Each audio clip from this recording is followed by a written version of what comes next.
Hello students, आज के class में ये आप लोगों का क्लास है। इस क्लास में आज सिखाएंगे क्या? ट्रायंगल। तो ट्रायंगल में बतलाएंगे बेसिक नॉलेज, बेसिक रहस्य बतलाएंगे। तो ट्रायंगल में बतलाएंगे थेल्स के बारे में, पाइथागोरस और समरूप त्रिभुज। ये ऑब्जेक्टिव क्वेश्चन जब बेसिक अच्छा रहता है तो ऑब्जेक्टिव सब्जेक्टिव सब बनता है। तो उसी तरह से क्वेश्चन के साथ पहले बेसिक बतलाएंगे, तब क्वेश्चन सॉल्व कराएंगे। बताएंगे कैसे? उधर से अपने से बता देना है कि हाँ ये आंसर इसका होगा। तो सबसे पहले ये सब जितना क्वेश्चन है इसी तरह का बोर्ड में क्वेश्चन पूछता है। इसको प्रैक्टिस कर लेने के बाद ऐसा क्वेश्चन आता है तो क्वेश्चन छूटने वाला नहीं है। तो अभी स्टार्ट कर रहे हैं हम। तो यहाँ पर हम आज बतलाएंगे ट्रायंगल में थेल्स, पाइथागोरस, समरूप त्रिभुज। इसी पर आज हम ऑब्जेक्टिव क्वेश्चन बताएंगे। तो यहाँ पर ये 100% हमेशा क्वेश्चन पूछ देता है कि दो समान कोणिक त्रिभुजों में संगत भुजाओं का अनुपात समान होता है। यह किसकी देन है? किसने ये किया था? कौन बताया था? तो आंसर होगा थेल्स। क्या होगा? थेल्स। यही बताया। समान कोणिक का मतलब क्या हुआ? वही इसका प्रमेय ये हो गया। जब ये समानांतर होगा तो ये भी दो त्रिभुज का ये समान कोण है, तो संगत भुजाओं का अनुपात समान होता है। ये किसकी देन है? थेल्स का। अभी इसी पर थेल्स में क्या बतलाया था? थेल्स में दो चीज को पढ़ना है। यदि ये त्रिभुज ए बी सी ये हो गया डी और ई, तो इसमें दो ही चीज होता है। क्या? बी सी, यानी थेल्स में क्या था? किसी त्रिभुज में एक भुजा के समानांतर खींची गई रेखा अन्य दो भुजाओं को समान अनुपात में बढ़ता है। तो इसमें ध्यान देना है। अब तो थ्योरम नहीं लिख रहे हैं लेकिन बेसिक बतला रहे हैं। तो देखो, ये और ये समानांतर है, यानी A D by D B. तो इसी तरह से ए ई बाई ई सी।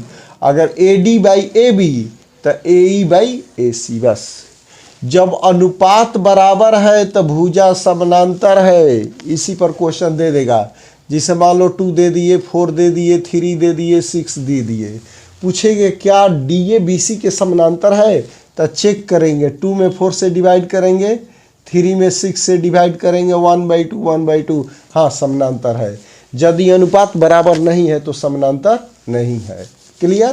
तो इस पर देखो। अब सेकेंड क्वेश्चन, त्रिभुज ए बी सी में बी सी डी के पैरेलल है। बी सी डी के पैरेलल है, यही मान लो। ए डी और ए बी, देखो A D by A B, यहां से ए डी तो यहां से बड़ा ट्रायंगल का भुजा, तो इधर क्या होगा? ए ई अबाई ए सी हो गया। तो यहां पर क्या दिया है? A D by A B. A E by क्या दिया है? यहाँ पर दिया है ए ई अबाई एक्स। तो एक्स के स्थान पर क्या होगा? ए सी। तो हमारा हो गया यहाँ पर ए सी। आगे समझ में? फिर यहाँ पर ध्यान देना है। मान लो ये हमारा ट्रायंगल हो गया ए बी सी, यहाँ पर समानांतर हो गया डी और ई। अब देखो इस क्वेश्चन में A D by A B, A D कितना दिया है? 2 और ए बी कितना है? 5, यानी यहाँ से यहाँ तक 5 है, तो ये कितना हो जाएगा? 3। ये तो डायरेक्ट ऑब्जेक्टिव क्वेश्चन है। फिर क्या है?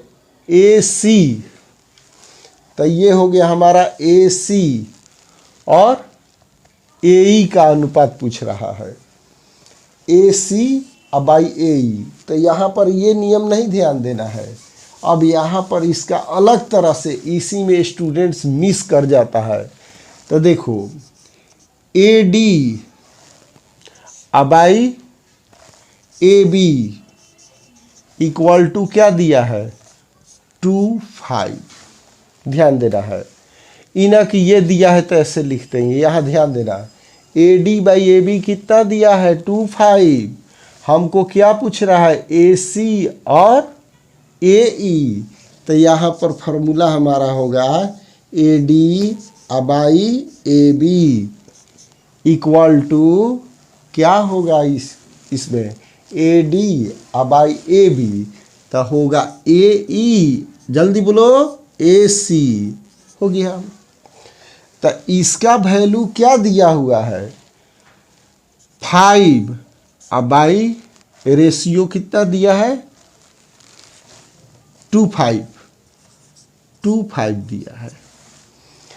यानी देखो इसका वैल्यू यही होगा, इसका वैल्यू यही होगा, लेकिन यहाँ पर उल्टा कर दिया है, यही समझना है। इसी में स्टूडेंट्स मिस कर जाएगा।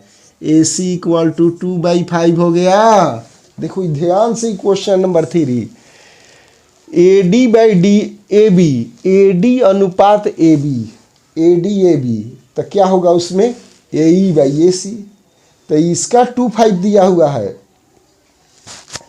तो यहाँ पर हम निकाल दिए। लेकिन क्वेश्चन में क्या है AC अनुपात AE, तो इसको पलट देंगे तो AC/ क्या हो जाएगा AE, तब यहाँ पर होगा 5:2, यानी 5:2 आ गया होगा समझ में, क्योंकि यहाँ पर मिस हो जाता है।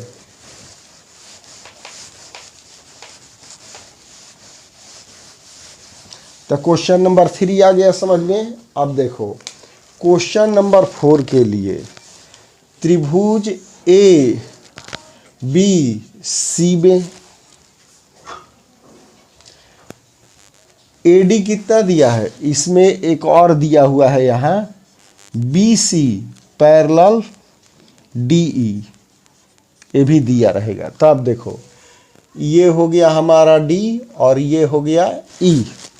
AD कितना है 2, AB कितना है 5, यहाँ से यहाँ 5 दिया है, तो ये कितना हो जाएगा 3, 2 3 5। फिर इसके बाद AE कितना दिया है 4, ये दिया है 4, तो पूछ रहा है EC, यानी x हो जाएगा, तो 2/3 equal to 4/x, 2x equal to 12, x equal to 12/2, तो क्या हो गया 6, इसका आंसर हो गया 6।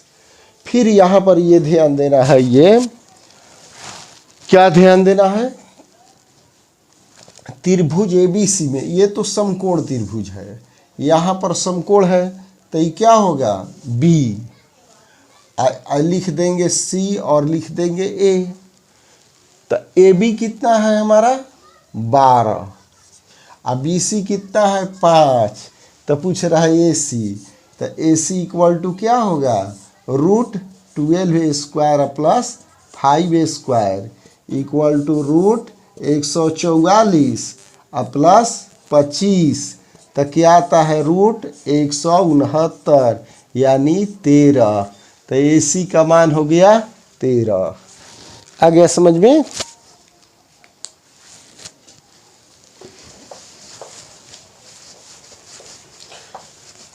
तो ध्यान देकर इसको 1-2 बार रिपीट करके, लेकिन शुरू से लास्ट तक देखने पर, अभी यहाँ पर थेल्स प्रमेय में बतलाए थे कि ऐसे अनुपात होता है, वहीं पर थोड़ा चेंज कर दिए तो मिस्टेक हो जाएगा। जो रटने वाला है, याद करने वाला स्टूडेंट्स है, उसको समझ में नहीं आएगा, और जब बेसिक जानकारी रहेगा तो टोटल क्वेश्चन समझ में आ जाएगा और उसको बनाने भी आ जाएगा। फिर यहाँ पर देखो, अब ये पाइथागोरस पर, थेल्स पर, अब देखो समरूप त्रिभुज पर थोड़ा क्वेश्चन दिए हैं, एक यहाँ थेल्स भी डाल दिए हैं। तो देखो 2 समरूप त्रिभुज, फार्मूला याद कर लो, समरूप त्रिभुज का परिमाप, यानी त्रिभुज ABC का परिमाप, ये समरूप में होता है, सभी त्रिभुजों में नहीं। अब आई त्रिभुज PQR का परिमाप हो गया। इसका फॉर्मूला देखो, ए बी तो यहाँ होगा ए बी, तो नीचे क्या होगा पी क्यू।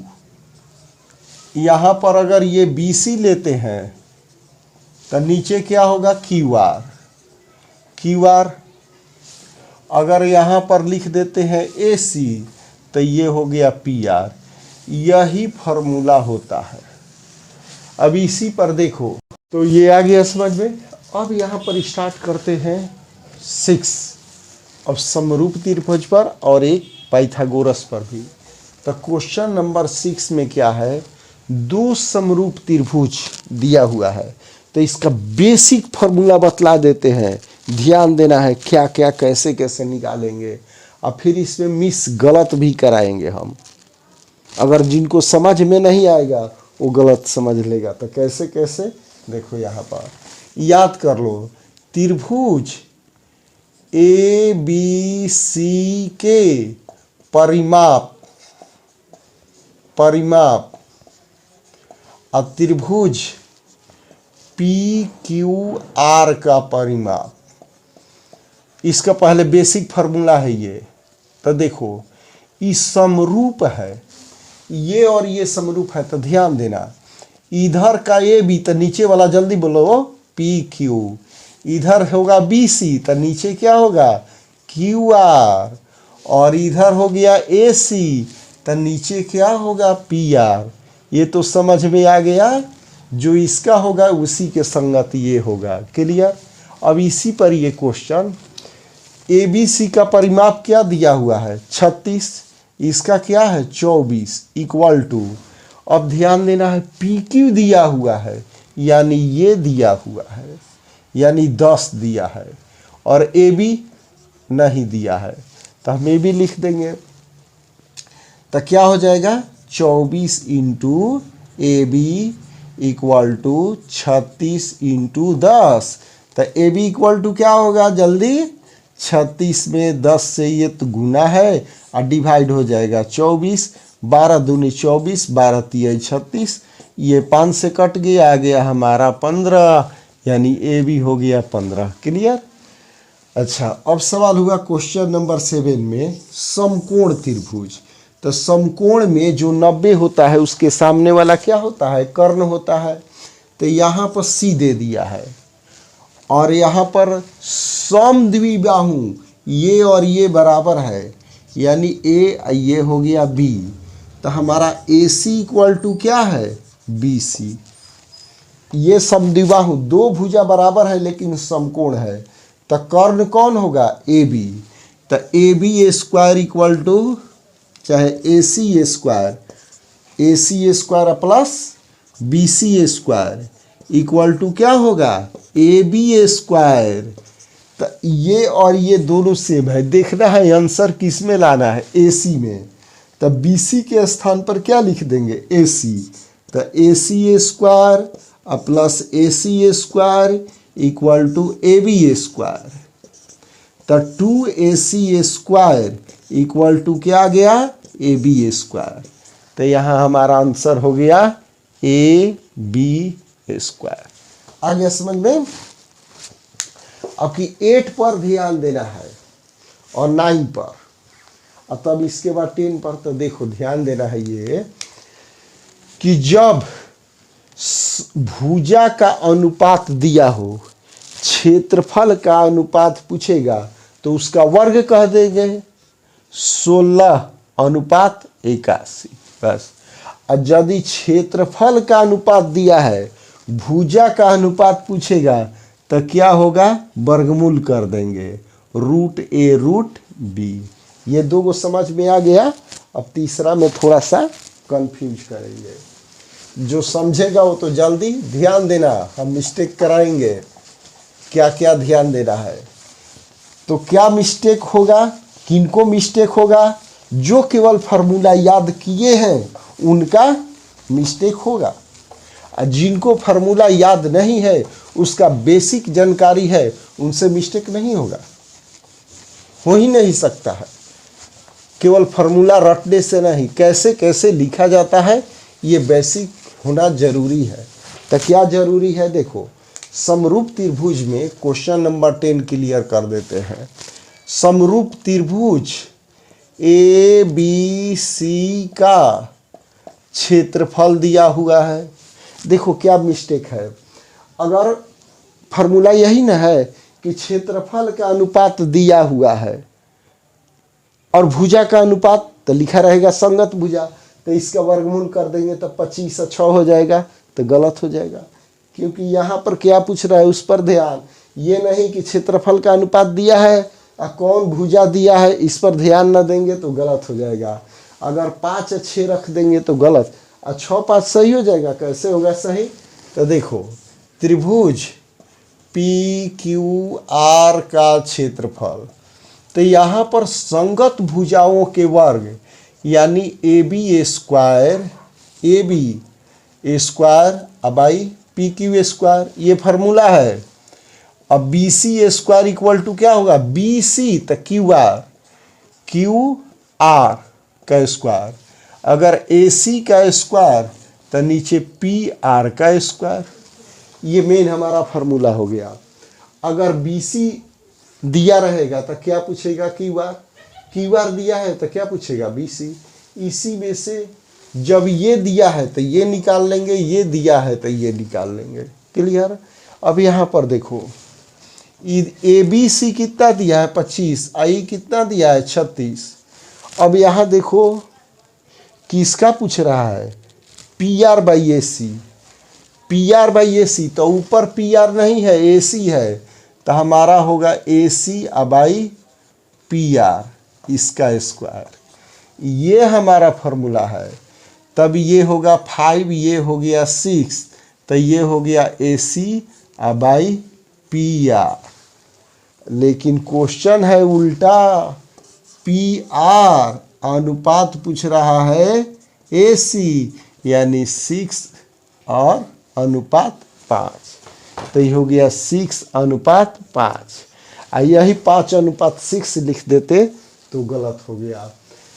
तो आज की क्लास बहुत इम्पोर्टेंट रहा, इसको शुरू से लास्ट तक देखने से बेसिक जानकारी होगा और क्वेश्चन छूटने वाला नहीं है। आगे समझ में, और जितना फार्मूला बतलाए हैं समझाए हैं सब पर एक प्रैक्टिस कर लेना है, क्योंकि स्थेल्स भी बतला दिए, पाइथागोरस भी बतलाए और समरूप, सब पर ऑब्जेक्टिव ही क्वेश्चन। अरे बेसिक है तो ऑब्जेक्टिव हो या सब्जेक्टिव हो सब बनेगा, केवल समझना है। ओके।